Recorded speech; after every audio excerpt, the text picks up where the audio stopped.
Reading with your kids. Hola, ni hao, konnichiwa, assalamu alaikum, shalom, mahaba, moni muli wanji, namaste, jambo, bienvenidos. Hi, my name is Jed Lee, and this is the Reading with Your Kids podcast. We are coming to you from the beautiful neighborhood of Reedville in the southwest corner of Boston, Massachusetts. We are so delighted and so honored that you are joining us in our mission to help families grow closer through reading. Please be sure to subscribe to the show in the iHeartRadio app, on Apple Podcasts, Spotify, Amazon Music, Stitcher Radio, Himalaya, Ghana, Good Pods, Podcast Addicts, wherever you find your podcast. Our guest today is Faye Duncan. She is here to celebrate Opal Lee and what it means to be free. Before we invite Alice into the studio, we would love to invite you to connect with us on social media. So many places you can connect with us on Facebook, facebook.com/readingwithyourkids, at Reading With Your Kids on Instagram, at Jedley Magic on Twitter. You can check out our Reading With Your Kids page on Pinterest. And please do be sure to visit our website, readingwithyourkids.com. When you go there, we would love for you to sign up for our free newsletter. We would also love it if you could use the contact button if you wanted to send us a message.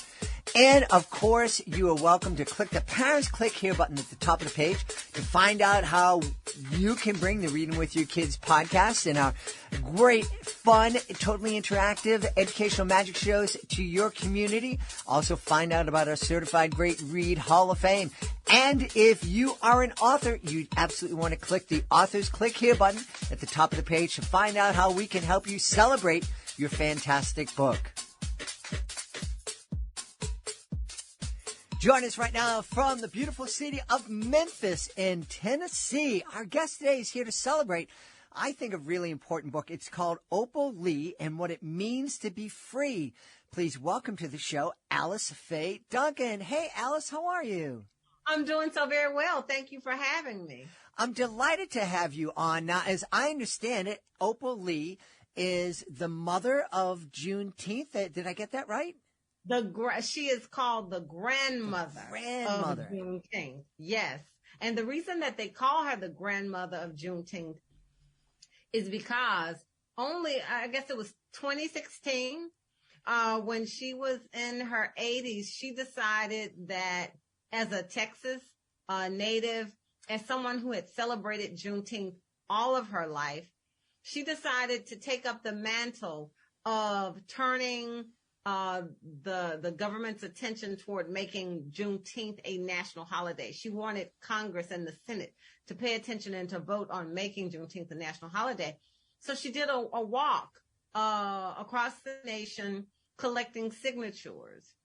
And as we know, she collected more than 1.5 million signatures by June 2021. And as Providence and all of the synergy of her efforts came together, Juneteenth became a national holiday. Yeah, we had a really, probably one of the episodes that I'm most proud of on Juneteenth this past year. And we had some wonderful guests come on and share what Juneteenth meant to them. And it started, the sort of genesis of that special episode was I had a wonderful intern working with me. And I'm very open to ideas. And I said, what do you think we should do? And what would you like to address? And she said, can we do something about Juneteenth? It's really important to me. And I said, great. I've heard something about it. Can you tell me what Juneteenth is? And she said, I really can't.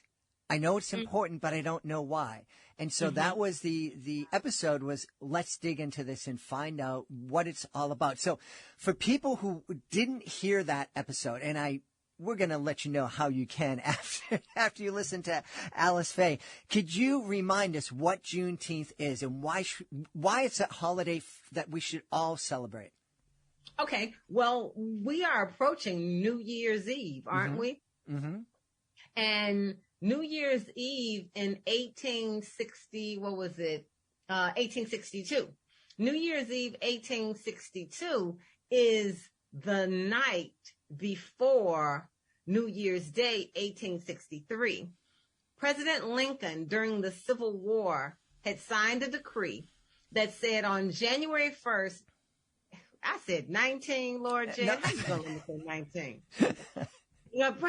President Lincoln said that on January 1st, 1863, that all enslaved people in the southern states would be set free.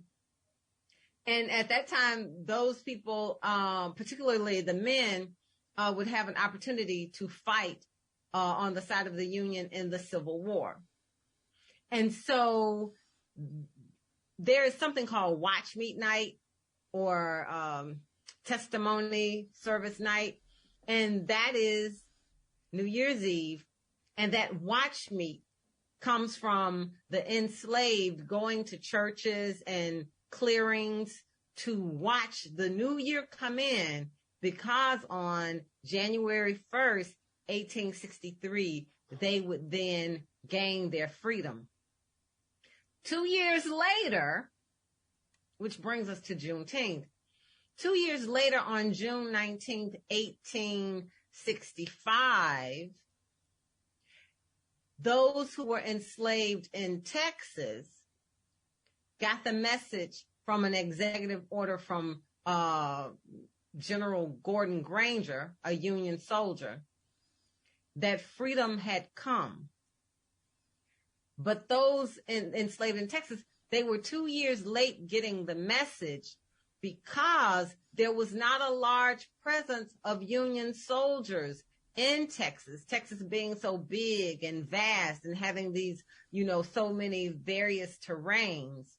And so that is June. They call that Juneteenth, when finally the last of those enslaved got the message that freedom had come. Mm-hmm.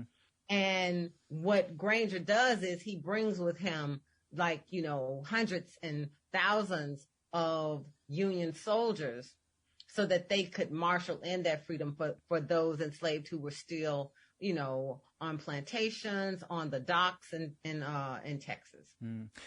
A couple things I wanted to just point out, and I really appreciate you refer to the people as people who were enslaved instead of what a lot of folks say and refer to people as slaves. And I think that that's an important distinction, just to acknowledge that these were people who had been mistreated and enslaved against their will. And I think that's something that's very important for all of us to remember. I also want to touch base.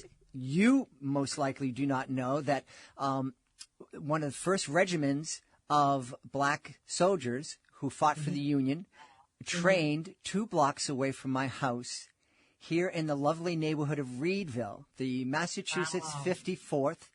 And it's a heritage that we're all very proud of. There's the neighborhood. This is a beautifully mixed neighborhood, very diverse neighborhood, and the playground that is literally 2 blocks away. My backyard was their landfill. But wow! Right now, their parade ground is now a playground, and the climbing structures some of them look like the tents that the soldiers would have used at that time, and there's some great memorial there, and also a number of different plaques telling their story. So, amazing. Yeah. So, I'm amazed that this woman at 80 years old decides not only that she's going to take up this cause, which is wonderful to do at 80 years old, but she's going to do it by walking across the country. And so she does it. She does it with the assistance of her granddaughter. Mm-hmm. And so sometimes they would drive to a city, and these walks were ceremonial walks representing the 2.5 years it took for the enslaved in Texas to receive the message. And so she will either fly into a city, drive into a city, and she would walk 2.5 miles. Mm-hmm. Okay, to symbolize those years that had passed before the message came to Texas. What's important also about Juneteenth as a national holiday is that so oftentimes people think of it as a Black holiday, right? But Opal Lee, the grandmother of Juneteenth, each time she speaks about the history and each time she speaks about the holiday, she wants people to understand unequivocally that Juneteenth is a holiday that represents liberation for all people. And wherever there is a movement of people working toward freedom, Juneteenth serves as a symbol and a icon of the freedom that is now here. Mm-hmm. Okay. And the freedom that is possible when we all work on the same side for liberation. Yeah, absolutely. You know, it makes perfect sense to me to celebrate a day when our nation stepped closer to the dream that it was built on. Of democracy for all, liberty and justice for all. Another thing about Juneteenth is that a lot of people, like your assistant, mm-hmm. you said that your assistant knew that Juneteenth was important, wanted to celebrate it, but did not know why it was important. So there's this element of Juneteenth that combines celebration with reflection. Okay. And so when each June 19th that arrives, the posture is that people should turn back to remember how far we have come. That is the reflection.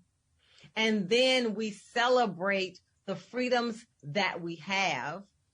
But also in that reflection, you are considering what has not yet arrived, mm-hmm. right? Mm-hmm. And so it's a balance there. It's not all just, foot stumping, good times and food and music, but it is also consideration for where are we presently and what needs to be changed presently as we unite in the cause for freedom. Yeah. As you reflect back, mm-hmm. what kind of things do you think we still need to achieve? I think, it sounds sort of hokey. But that song, What the World Needs Now, mm-hmm. is love. I think we need more love and we need critical thinkers. Mm-hmm. And so we oftentimes have people who have an axe to grind or a position to promote, but it's not steeped in love. It's steeped in opinions. It's steeped in propaganda, but it's not really based on real humanity and kind and consideration for others. Mm-hmm. And so we need a real genuine concern for each other. And I think you can do that when you raise children up together when they are small. And I also think that we need all to be very conscientious about the liberty and justice for others that does not exist. So, for example, I am seeing a proliferation of homeless people in my city like never before.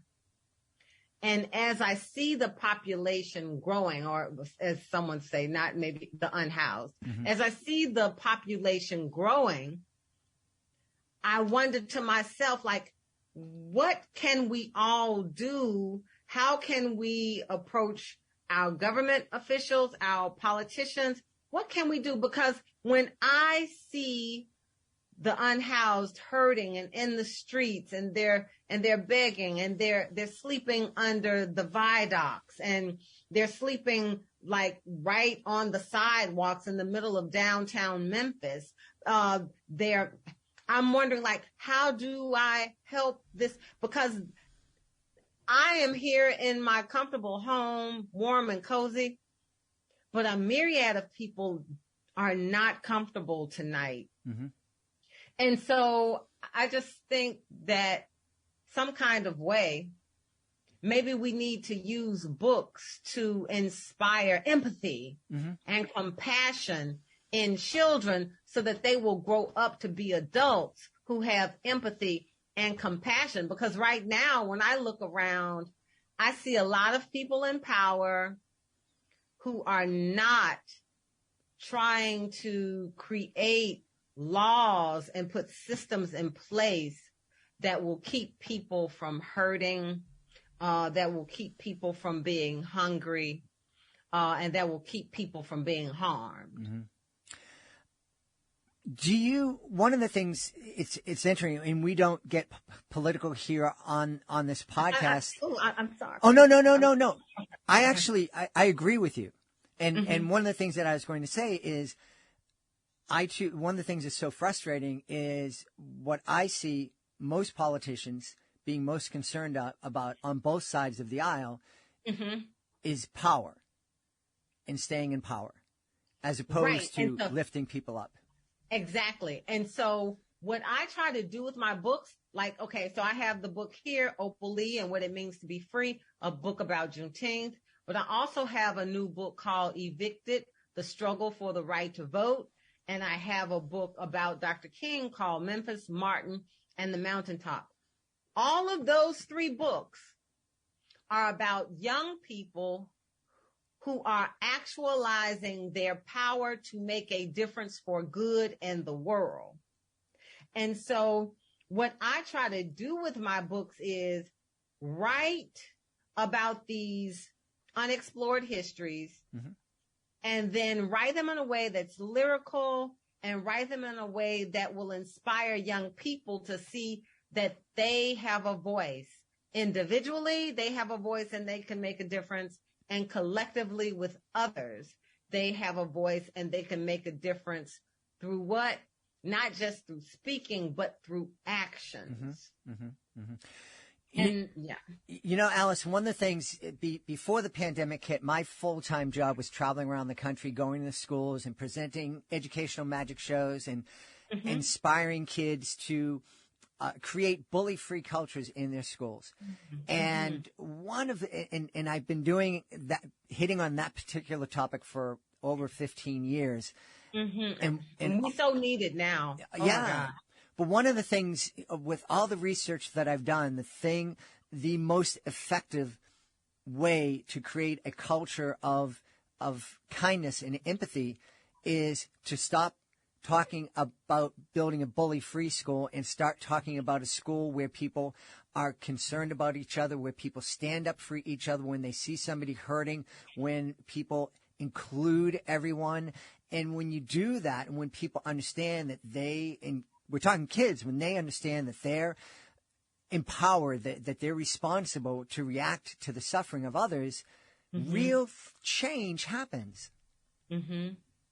Absolutely. And one of the ways you can do that is, like, as an adult, as a teacher, as a parent, you can be conscientious of how you are actually living before your child, because children are not going to do what you say. Children are going to do what you do. And so you can do that by being conscientious about how you're living, because your life as a teacher, as a writer who goes and speaks to children, you as a parent, you are being watched and you are being modeled. How you think, the things you say, a little hilarious story. The little kids who come to school and they might say a little bad cuss word, right? And it's like, well, but how did that become a part of their vocabulary? Because they are modeling something that they saw or heard in the house. And it works that way also on the spectrum of things that are good. How do I become altruistic and kind and caring? Because I see what my mother and my father, I see what they do for the homeless. I see that they make time to go to the soup kitchen and serve. I see they make time to make donations to St. Jude. I see they make time to go and run in the St. Jude marathon. I see they collect my old clothes and they give them away to, clothes drives. Children are watching. And what's heartbreaking for me is oftentimes when I talk to adults and I'm talking to them about my books, and they will say things like the things that they learned from their mom and dad are things that they had to outgrow and unlearn because those things were like painful, they were mean, they were prejudiced, they were racist. And now once they were exposed to a Toni Morrison book, or once they were exposed to Eloise Greenfield poem or something, it's like the world opens up for them, right? And they realize, I think my heart has been in error, but it was molded in error by my home experience, right? And the same, that's just that's how I've experienced it as a writer who also is a teacher. That's how I've experienced it. Yeah. It's a great reminder about something that we've been saying here on the podcast since we launched back in 2017. Parents, you are your child's first and most important teacher. Most important, because even if you're giving the bad example, that's the example that they're going to gravitate to. So and that's what I say too. Like, right now you have this movement of people who are wanting to ban the books, correct?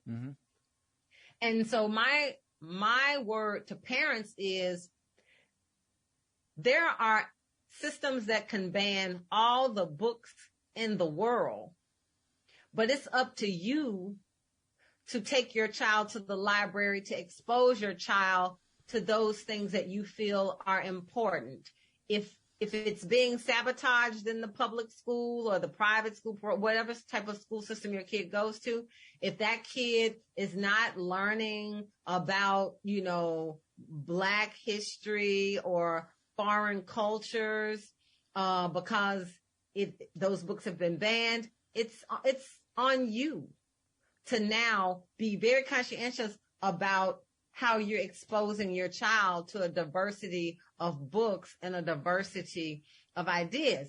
Very analogous to prayer in the school. Take prayer out of school all you want to, but you cannot keep me from praying at home. You cannot keep prayer from being a practice that my child is engaging in, right?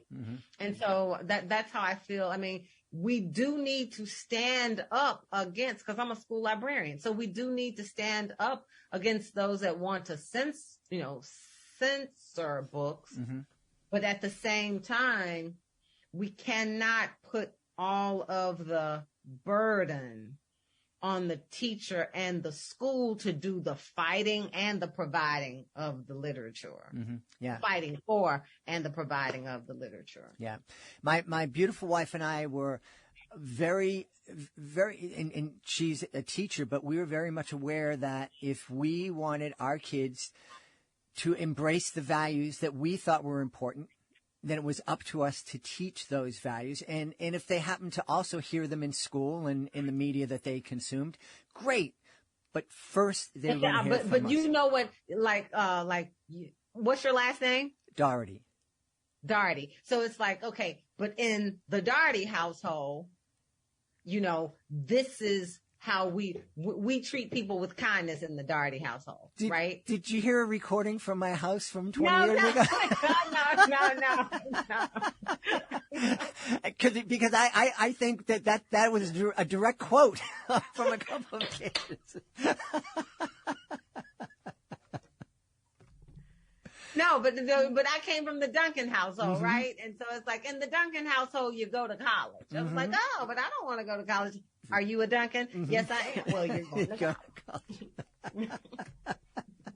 Hey, I want to take this opportunity. This is a wonderful conversation, but I definitely want to take an opportunity as a school librarian. Every time I have a librarian on, I just want to take a minute or two to remind everybody how important a school library is? A school library is very important to me because if it's done right, there is a budget to accommodate all of those books that a parent cannot purchase, right? And it's immediate, whereas a public library will be at a distance from a child, but the school library is right there. And there's a reader advisory person, the school librarian, right there to help bring new books into the child's, environment and to expose new books to the child's, environment. I just had a really wonderful thing that happened.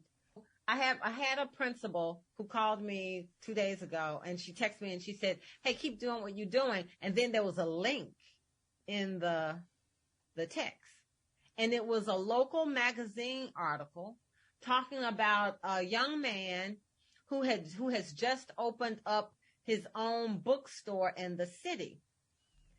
And the interviewer asked the young man, to list some books that had really inspired him and changed his life. And in the article, the young man says that his most favorite book during elementary school was Willie Jerome by Faye Duncan. Willie Jerome was published in 1995. It went out of print in 1999. And this young man is saying that Willie Jerome was the one book that inspired him to listen to his own ideas and to stick to his own opinions, because in the story, the little boy plays a trumpet and nobody wants to hear him. But as the old people say, irregardless of the people not vibing with his music, he stuck to his guns and he continued to play until they did crane their necks, turn their ears to listen, and realize that he had something really beautiful to say with his instrument. And so I was like, and so my principal knew, because my principal has known me for a long time. And so she was like, she knew that was my story. And she was just like, look, I know that writing can be, very discouraging sometimes, because here's the thing. I write books like Opal Lee, and I write books like, Evicted on Voting Rights, and I write books about Martin Luther King. And those are not the things, they're academic, they're educational. While they are very important, sometimes they are not the most popular book that kids are going to be gravitating to. Oftentimes in nonfiction, historical nonfiction, those books, it's the teacher that has to present them, right? And so my principal, understanding that as an educator, was like, look, there is a space for what you're doing, and no need to stop, no need to be discouraged. Every book has a reader, and every reader has a book. And so I was like, you know what? I'm going to continue to write these historical fiction books. I'm going to continue to do my research, find people, primary sources to interview. I interviewed for this book, for Opal Lee and What It Means to Be Free. I had the opportunity to interview Opal Lee over the phone, had an opportunity to interview her granddaughter, who is her assistant and helps her in her, in her walks. And so I've got to, as the old people also say, keep on keeping on. I've got to keep on keeping on and doing what I know and writing what I know children need to hear and need to have an encounter with. Because if I do not, then you will get this movement now of people, denying that histories have happened, right? And so what is that phrase? Let the record show. Let the record show. Let the record show that, yes, there is such a thing as Juneteenth, and there is such a thing as people coming together to see that there is a holiday that needs to be recognized and acknowledged, and people coming together to make it so. Yeah, absolutely.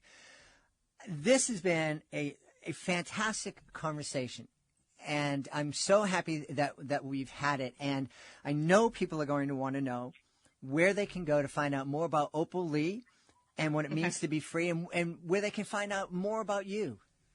Okay, well, they can find out more about me at my website, which is AliceFayeDuncan.com, and that's Faye with an E, like the singer or actress. And they can also purchase Opal Lee any place where books are sold. Do we have time for me to read an excerpt from the book? Please, yes. Okay. All right. So Opal Lee, of course, what's interesting about grandmother Opal Lee is that when she was a young girl, her parents moved to she lived in Fort Worth, Texas, and her parents moved to a new neighborhood where they were the very first Black family to move there. And what happens is, on Juneteenth, it was June 19, 1939, when she is 12 years old, a mob of segregationists come and burn the house. Okay? And so grandmother Opal Lee doesn't really realize this until she is up in age, that Juneteenth experience for her left a burning ember in her heart and set her on a path of being a social activist, a civic worker. Like, long before she got involved in Juneteenth and working to make it a holiday, she was feeding the hungry in her city. She was clothing those who did not have clothes. She was helping mothers with young children to get them jobs so that they could have monies to take care of their children and would not have to be unhoused. And so she was, this was the kind of work that she had dedicated herself to. And she thinks that, as she reflects, she thinks that truly it was that experience of having a direct encounter with injustice that set her on the path. Another thing that happens for her as a child is something very painful. Because I live in Memphis, and of course, during Jim Crow times, segregation times, prior to 1964, in Memphis, there was one day a week that Black citizens could go to the zoo. Okay, but in Fort Worth, where Opal Lee lived, in Fort Worth, Texas, it was only one day a year that Black people could go to the local zoo. And that day was, drum roll, Juneteenth. It was Juneteenth.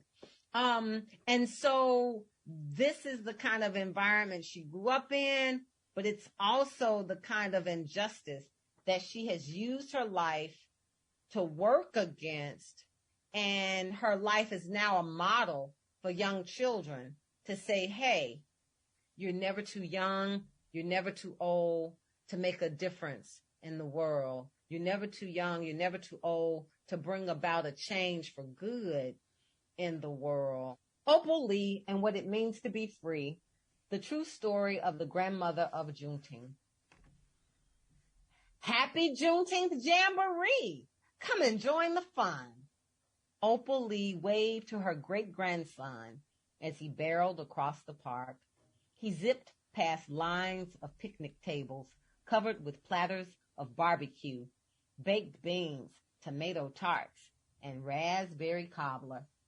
He hurried past a leaping choir draped in purple robes. He danced a jig with cowboys playing fiddles, but they did not stop his flow. Buddy ran to the blooming tree, where Opal Lee held court. Her braided hair was a silver crown. Her eyes were twinkling stars. Great-granddear, Buddy called, tell us a Juneteenth story. Opal Lee raised her face to the sun as memories of yesteryear filled her vision. When she had been a Texas bud like the children at her feet, Granddaddy Zach told freedom stories on his wooden porch. As Opal Lee remembered his words, she lifted her hands and cheered. Juneteenth means freedom. And now it's story time. Then Opal Lee began. What a great, great preview and appetizer for folks. Right. And so what happens is from there, then she will tell the children the history of, she'll tell the children the history of Juneteenth. And then she will also tell them her biography of how, of how her life was changed on that Juneteenth of 1939. Wow.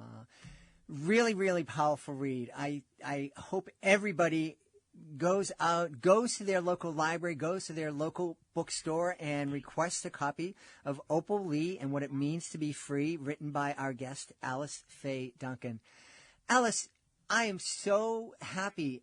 Do you have anything else that you want to share with us before we go? Yes. Okay, so I have this opinion that I believe there are parents, there are teachers, there are simply regular everyday citizens who love picture books for children and would really like to pursue the idea of writing picture books. Mm-hmm.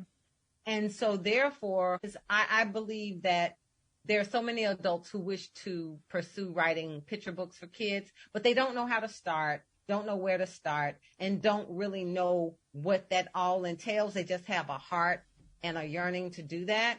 So on this Martin Luther King holiday, I am organizing a free writing workshop for unpublished picture book creators who would like to find their path to publishing. And that website, if you want to attend the free 1 hour workshop, it'll happen at 12 o'clock Central Standard Time on MLK Day. That website is aesopwriters.com, AESOPWRITERS, writers, aesopwriters.com. Awesome. This has been wonderful. Thank you so much for being with us, Alice. Thank you. Thank you, Jed, for having me. Talk to you soon. Please be sure to join us for the next edition of the Reading with Your Kids podcast. Our guest will be Reshma Govani. She is going to be here to celebrate sushi and samosas. She'll be joining us from Toronto, Ontario. We hope you will be joining us from wherever you are. I want to thank the folks who made today's show so wonderful. Of course, I want to start by thanking our guest, Alice Faye Duncan. Please be sure to check out Opal Lee and What It Means to Be Free. Also want to thank my team, Alejandra Doherty, Fatima Khan, Rory Grady, Skylar Strauss. I want to thank my beautiful wife for all the support she gives me. Most of all, we all want to thank you. Thank you so much for taking the time to join us today. And as always, thank you so very much for taking the time to make the world a better place by reading with your kids. I'll be looking for you in the next edition of the Reading with Your Kids podcast.